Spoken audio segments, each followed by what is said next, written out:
Investimi për rehabilitimin e lagjes Rilindja në Vlorë ka kaluar çdo afat të parashikuar, ndërsa duhet ishte përmbyllur si investim përpara 2 muajve.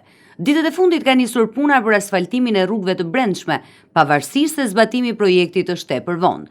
Projekti, i cili sipas planifikimit parashikohej të përmirësonte ndjeshëm infrastrukturën e bllokut të banimit, është kthyer në një mangth për banorët. Bëhet fjalë për rikualifikimin e një bloku të rëndësishëm banimi që kufizohet nga rrugët Riza Salati, Hasan Kushta, Mistomile dhe bulevardi Gjergj Kastrioti, një zonë e populluar dhe me fluks të lartë lëvizjeje.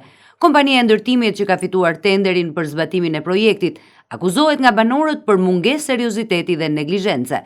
Afati zyrtar për përfundimin e punimeve ishte 4 muaj, por me ritmin ku një ditë punohet dhe 10 ditë jo, investimi po shkon gati 1 vit. Banorët i bëjnë thirrje Bashkisë së Vlorës të monitorojë nga afër zbatimin e projektit dhe të kërkojë llogari nga firma ndërtuese për vonesat e pajustifikuara. Po ashtu, ata kërkojnë që kompania zbatuese të shtojë urgjentisht ritmet e punës, mjetet dhe fuqinë punëtore. Gjithashtu kërkohet që të shikohet me prioritet edhe cilësia e punimeve që po realizohet në këtë blok banimi, që duket se klë për të dëshiruar.